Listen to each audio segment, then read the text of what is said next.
Jangan sampai Indonesia jatuh ke tangan pembohong. Jangan sampai Indonesia jatuh ke tangan Anies Baswedan. Ya pasti diupayakan supaya Anies nggak tampil dalam persaingan politik nanti. Tapi problemnya siapa? Kalau nggak ada yang mau milih Anies, terus milih siapa itu? Kan, kecuali PSI punya penantang di situ tuh, maka boleh bicara begitu.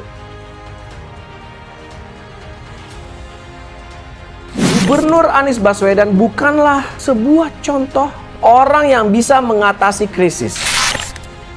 Indikator utama dalam menilai kegagalan Anies Baswedan adalah melihat bagaimana cara Gubernur DKI Jakarta membelanjakan uang rakyat selama pandemi. Cemburu ya cemburu aja.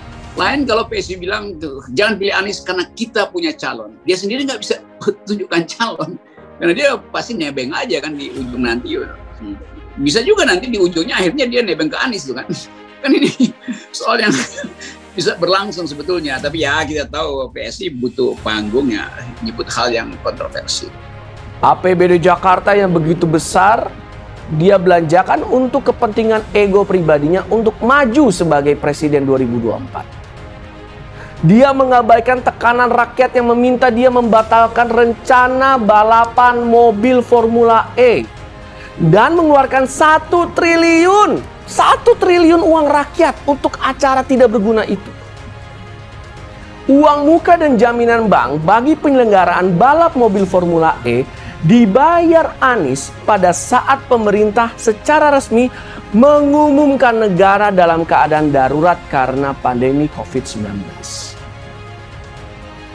Uang rakyat sebanyak itu dihabiskan oleh Anies Baswedan di tengah penderitaan rakyat yang sakit, meninggal, dan hidupnya susah karena pura-pura peduli adalah kebohongan Anies Baswedan di tengah pandemi dan penderitaan orang banyak. Rekam jejak pembohong ini harus kita ingat sebagai bahan pertimbangan saat pemilihan nanti di 2024. Jangan sampai Indonesia jatuh ke tangan pembohong. Jangan sampai Indonesia jatuh ke tangan Anies Baswedan. Nggak ada gunanya sebetulnya PSI, ya boleh aja buat rame-ramein media massa.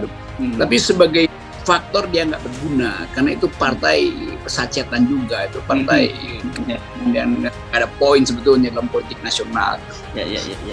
Yang pertama, sebagai warga bangsa kita harus bijak, harus hati-hati, jangan saling menyalahkan satu sama lain, sesama anak bangsa, apalagi generasi muda harus menunjukkan sikap yang baik, ya, antara tutur kata, perbuatan itu harus sama ya.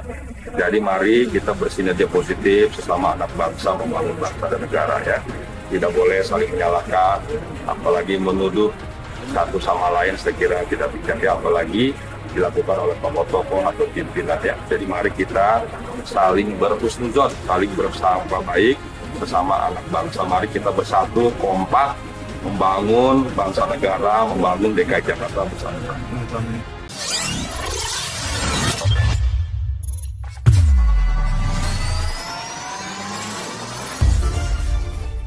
PLT Ketua Umum Partai Solidaritas Indonesia, Giring Ganesa, meminta kepada khalayak untuk tidak memilih Gubernur DKI Anies Baswedan sebagai calon presiden Indonesia berikutnya.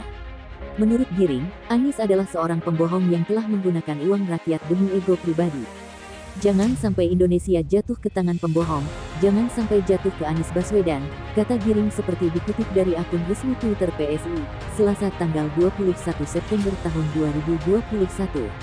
Giring menegaskan, seorang pemimpin sejati akan berupaya keras mungkin untuk menyelamatkan rakyat dan seorang pembohong tidak demikian.